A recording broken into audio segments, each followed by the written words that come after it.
कंठ और लेखनी पे हो जा तू विराजमान, माथे पे तो हाथ माथ एक बार चाहिए। योगी तो है तेरा दास, उससे न हो उदास, ज्ञान को अधूरा मात केवल ज्ञान चाहिए। ज्ञान तो अधूरा मात केवल ज्ञान चाहिए। बोले जनवाणी माता की जय। बोले समस्त आचार्य संघ की जय।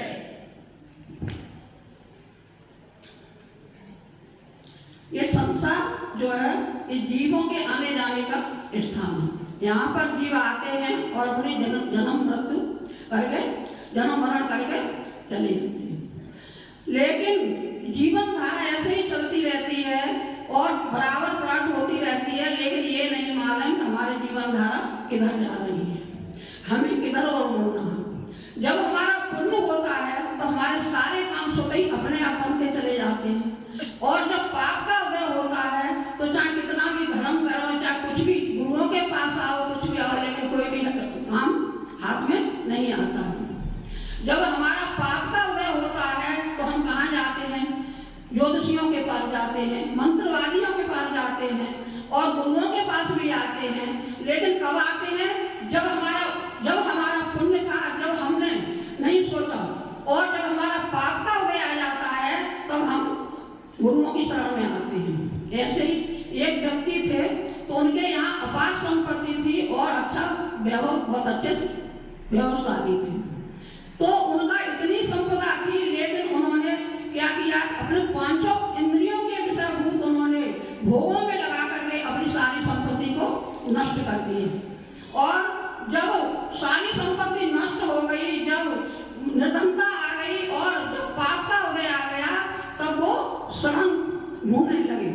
तो अगर पुण्य के उदय में हम अगर पुण्य का कार्य करें तो ये हमारी नौबत नहीं आती।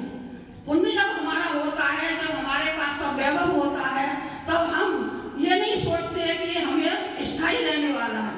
लक्ष्य भी तो हमेशा चंचला है और कभी स्थिर रहने वाली नहीं है। ये पुण्य के उसमें आती है और पाप के उदय में चली जाती है। लेकिन हमारा भ्रम यह है कि हम जैसे हैं वैसे ही बने रहेंगे। अब एक बच्चा जब जन्म लेता है तो छोटा सा होता है, तो हमें ये भी नहीं पता वो कितना कब बड़ा हो रहा है, कब उसकी मतलब उनकी उत्थान हो रहा है, क्या हो रहा है। लेकिन हम ये समझते हैं उसका लालन पालन हम कर रहे हैं, हम कर्ता बने हुए हैं।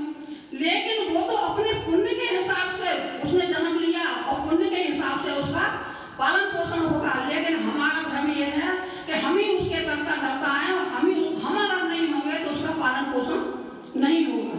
ये हमारी गलत फहमी है। पुण्य का जब पुण्य उदय में है, हमारे पास सब कुछ साधन है, तो हमें धर्म के कार्यों में रत होकर अपना जीवन का अपने कल्याण करना चाहिए। लेकिन हम उल्टी दिशा में चलते हैं। जब पुण्य होता है तो हम उसमें इतने मस्त हो जाते हैं कि हमें और किसी की परवाह नहीं रहती और हम उसी में उलझे रहते हैं। इसी तरह एक जीवन कुमार थे, उनका जन्म जो है शमशान घाट में हुआ था। तो शमशान घाट में जब हुआ था तो न तो वहाँ पर कोई नौकर चाकर थे, न कोई दाई थी, न कोई घर परिवार के थे, कोई भी नहीं था। केवल उनका जन्म शमशान घाट में हुआ, तो वहाँ कोई भी स्थिति ऐसी नहीं थी जो उन्हें संभालने वाली हो। तो माता ने क्या किया? जन्म दे करके उनको एक वृक्ष के नीचे उनकी सुरक्षा के लिए रख दिया। जब वृक्ष के नीचे रख दिया तो अब उनकी सुरक्षा कैसे हो? तो उसी मार्ग से, आकाश मार्ग से उनके मामा का मतलब आना हुआ और उन्होंने देखा कि वृक्ष के नीचे ये बच्चा कैसा है और उनको उठाकर ले गए। जब उठाकर ले गए वो, तो उनका जब उस बच्चे का पुण्य था, तो देखो जब शमशान में जन्म हुआ उनका, लेकिन उस बच्चे का पुण्य था तो मामा के घर को उसका अच्छा लालन पालन हुआ। और अगर पुण्य नहीं होता तो न मालूम कहाँ से कहाँ कचड़े के डिब्बे में होता। और इसी तरह से और भी उल्लेख आते हैं। वज्र मुनि थे, तो जब उनको वैराग हो गया था तो अपने बच्चे को गर्भ में ही छोड़ करके उनका राज तिलक कर करके वो उन्होंने दीक्षा ली। जब उन्होंने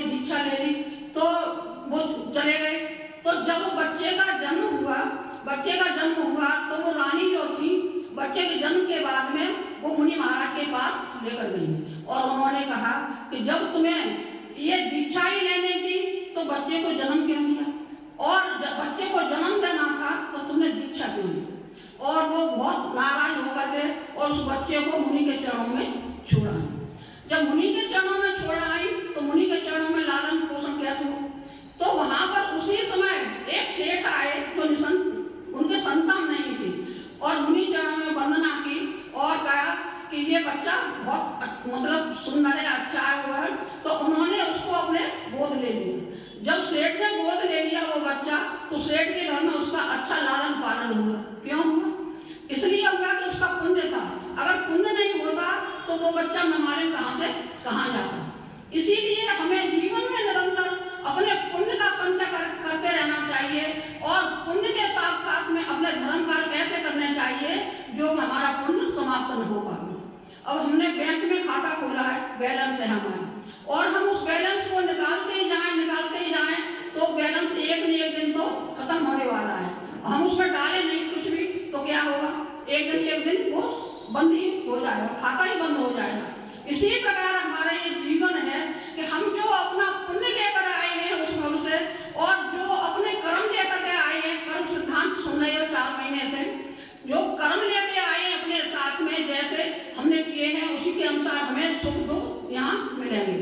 लेकिन हम अपना कुछ जीवन ऐसा मतलब निकाले, हम इतने उसमें खो जाते हैं संसार में, हमें ये ध्यान नहीं रहता कि हमें आगे भी कहीं जाना है, ये आगे भी कहीं कुछ करना है। तो इसीलिए अपने जीवन को निरंतर धर्म ध्यान में लगाते हुए, गुरुओं के चरणों में लगाते हुए अपने जीवन का कल्याण करना चाहिए। और इसी प्रकार इसी तरह से अगर हम 5 इंद्रियों के वशीभूत होकर के हम पाप कर्म में लगे रहे तो हमें द्वारा से निरोध में जाना ही पड़ेगा। जब द्वारा निरोध में जाना पड़ेगा तो हमारे कब अवसर आएगा कि हमें मनुष्य गति कब प्राप्त होगी, और मान लो मनुष्य गति प्राप्त भी हो गई तो जैन कुल प्राप्त होना कोई जरूरी नहीं है, और जैन कुल भी प्राप्त हो गया तो तुम्हारे भाव अच्छे होना भी कोई जरूरी नहीं है। अब सांगवाड़ा में 350 घर हैं, 350 घरों में यहाँ कितने लोग आ रहे हैं? जब जैन है तो 350 घरों में कितने लोग यहाँ पर आ रहे हैं? जिनके भाव है या जिनका पुण्य है वही गुरु के चरणों में आ रहे हैं, और जिनका पाप का उदय है कोई तो ऐसा होगा जिसने आचार्य श्री के दर्शन भी नहीं किए होंगे अभी, तो क्या है ये उनका पाप का उदय है, इसलिए गुरुओं के पास में नहीं आ पा रहे हैं।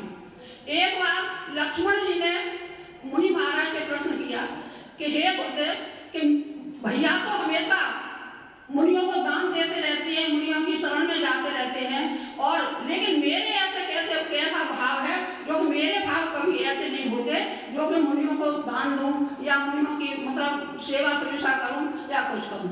तो मुनि महाराज ने कहा कि जिस जीव के नरक आयु का बंध हो जाता है उसके भाव कभी धर्म में नहीं लगते और न धर्म तक पहुंच पाता है, आहार देना तो भूल रहा। तो इसी प्रकार से अगर हम यही मतलब भोगों में लगे रहे या संसार में उलझे रहे तो आगे हमारा भविष्य क्या होगा? अपने भविष्य के बारे में सोच करके अपने, और ये जीव तो हमेशा अकेला ही आया है, अकेला ही इसको जाना है। ये संसार में जैसे परिवार मिलता है तो क्यों कैसे मिलता है तो जैसे कोई मेले में पक्षी मिल जाते हैं, पंछी मिल जाते हैं और अपनी अपनी आयु पूरी करके वो चले जाते हैं। अब जब शादी करके लाते हैं तो ये कहते हैं कि 7 जन्म का साथ है, जीवन भर साथ देंगे। तो कभी जीवन भर किसी का साथ हुआ क्या? कोई आगे कोई पीछे, दोनों में से जाता ही।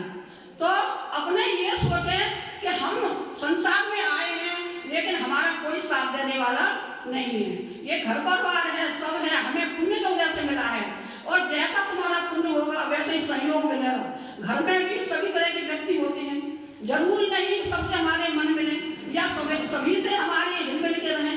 घर में उसी से मन मिलेगा जिससे तुम्हारे पिछले भव का कोई ऐसा संस्कार होगा जो कि तुमने अच्छा किया होगा उस जीव के साथ में तो तुम्हारा प्रेम रहेगा, और तुमने अगर उस जीव के साथ में गलत किया है तो वो तुम्हारा दुश्मन ही बना रहेगा, चाहे वो अपने पेट का बच्चा ही लड़का ही क्यों हो, लेकिन वो अपने भाव से हमेशा ही विपरीत रखेगा। तो इस जीव की यही गति है, अनादि काल से ये जीव जन्म मरण जन्म मरण के चक्कर से ऊपर नहीं उठ पा रहा है ये, और ये इसको अपनी आत्मा की बिल्कुल मतलब वो नहीं है कि हम संसार में क्यों आए हैं, मनुष्य भाव हमें क्यों प्राप्त हुआ है, मनुष्य भाव पा करके हमें क्या करना चाहिए और क्या नहीं करना चाहिए। तो अब जब चलो ठीक है, जब तक हमें पता नहीं था, बिना सत्संग के ज्ञान नहीं होता है, ये मानते हैं, और कोई पेट से सीख के आता नहीं है। जीव जब आता है, जन्म लेके आता है तो अपने कर्म साथ लेके आता है, दुनिया में आता है तो धीरे धीरे सब, जब बच्चा होता है, छोटा होता है तो उसे थोड़ा ज्ञान होता है, फिर और समझ जाता है, फिर और समझ जाता है। तो जब बड़े हो गए, जब हमें संग मिला है, जब 4 महीने से तुम सुन रहे हो, सब आचा जी समझा रहे हैं, माता जी समझा रही हैं, बराबर प्रवचन में सुन रहे हो, तो कुछ ऐसा करो जो कि अपनी आत्मा का तुम कल्याण कर सको, और कुछ अपनी जीवन धारा को ऐसे मोड़ो जो कि तुम्हारी जीवन धारा मतलब अच्छी तरह से प्रभावित हो। आने के तो जीव सभी आते हैं, दुनिया में आने को तो जीव सभी आ जाते हैं और जन्म मरण करके चले जाते हैं। बिरले ही जीव ऐसे होते हैं जो कि अपना कल्याण कर पाते हैं। तो मेरा कहने का मतलब इतना ही है कि जब तुम्हें इतना अच्छा संग मिला है, इतने अच्छे गुरु मिले हैं, कोई कोई महाराज के पास तो जाने के लिए तुम्हें टाइम लेना पड़ता है। कहीं गए हो गए आप, किसी संघ में गए हो गए तो तुम्हें मतलब बंद मिले होंगे, इस समय मुन महाराज मिलेंगे, इस समय नहीं मिलेंगे। हमारे संघ में आपने देखा होगा, आचार्य श्री सुबह से लेके और रात तक न उनका कोई मिलने का टाइम, जब कोई आ जाए जब भी मिलो और जब भी अपना मतलब कल्याण कर लो।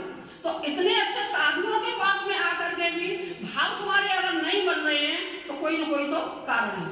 इसलिए मेरा कहने का मतलब यही है कि अपने भावों को जागृत करके और अपना कल्याण करो, क्योंकि ये हमेशा तो रहने वाले हैं नहीं। अब ज्यादा महीना 15 दिन की बात है और क्या, तो इतने में मतलब यहाँ से बिहार होगा, और तो इसी दौरान में मेरे तो ये समझ में नहीं आती, 4 महीने में कोई जीव सांगवाड़ा में ऐसा नहीं आया कि आचार्य हमें ये नियम दे दो, हम ये नियम लेने के लिए तैयार हैं। इतने भाव नहीं बने, पता कैसे क्या, इतने सुनने के बाद में भी ये भाव नहीं मिले कि आचार्य हम ये मतलब चीज छोड़ते हैं या हमारा नियम है।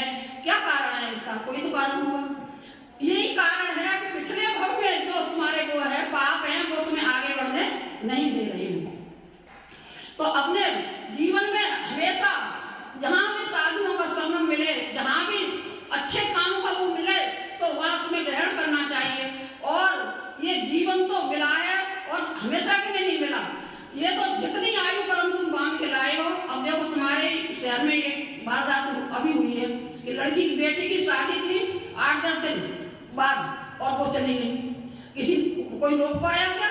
क्या पैसा रोक पाया? क्या परिवार से रोक पाए? कोई रोक पाया क्या? इसीलिए अपना ज्ञान मतलब करके और अपने ऐसे जागृत करो, अपने ज्ञान को ऐसा जागृत करो कि मैं संसार में क्यों आया हूँ और किसके लिए आया हूँ। अरे ठीक है, संसार के सारे काम करते हुए भी अपने आत्मा का कल्याण करो और ये समझो कि ये आत्मा अनादिकाल से इसी तरह से भ्रमण कर रही है, जन्म मरण कर रही है और आगे भी करती रहेगी। अगर हम नहीं, हमारा नहीं मतलब सुधार हुआ तो अब ये कहते हैं, आचार्य कहते हैं कि अगर व्रत नियम संयम लेने से मतलब ये तुम्हारा स्वर्ग का रिजर्वेशन हो जाता है। तुम्हें ये नहीं है कि यहाँ वहाँ भटकोगे या कुछ करोगे। अरे व्रत लेने में कौन सी परेशानी है? शुद्ध खाना है और अपने शरीर से पालन करना है। व्रत हमेशा को लेने चाहिए जो दूसरे को कष्ट नहीं हो। अपने शरीर से हमें जब करना है उनमें लेने में क्या परेशानी है? अब किसी से भी कहो शाम को आती है तो कोई कहती है अभी 2 साल की देर है, कोई कहता है कि अभी हमें ये काम करना उसके बाद नियम लेंगे, अभी कोई कहती है इतना हम काम पूरा करने के बाद तब नियम लेंगे।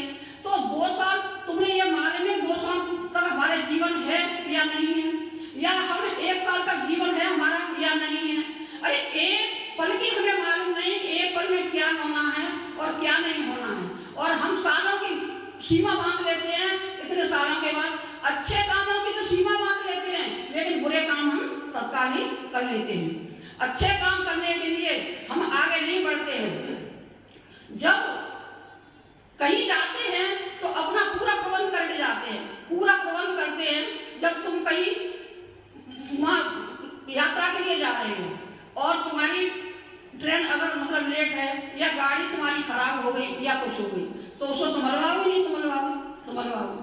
तो हम इसमें बैठे हैं कि जब हमारा काल आएगा तब हम नियम संयम अपने आप हम ले लेंगे, हम आगे बढ़ेंगे। ऐसा कभी 3 काल में भी नहीं हो सकता है। अरे जो काम हमें करना है उसके लिए हमें अपना उपादान को हमें जगाना ही पड़ेगा। निमित्त तुम्हारे सामने है, अब हमारा उपादान ही कमजोर है तो हम क्या कर सकते हैं? उस उपादान को जगाओ और अपने जीवन का कल्याण करो। और जिसके लिए आए हो ये भोग भोगने के लिए नहीं है, ये भोग तो हमने अनादिकाल से न मालूम कितने जन्मों में कितने भोगे होंगे और भोग कर छोड़ दिए। लेकिन इस जीव की यही विडंबना है कि जब जब जन्म लेता है तब तब उस भोगों में फंस करके वो अपने जीवन को पूरे को बर्बाद कर देता है। इसलिए इस जीव ये मनुष्य पर्याय तुम्हें मिली है तो मनुष्य पर्याय को पा करके और गुरु उपदेश तुम्हें सुना रहे हैं कि तुम अपना जीवन का कल्याण करो। अच्छा, गुरुओं को क्या मतलब है आपसे? कोई प्रयोजन है क्या? नहीं है।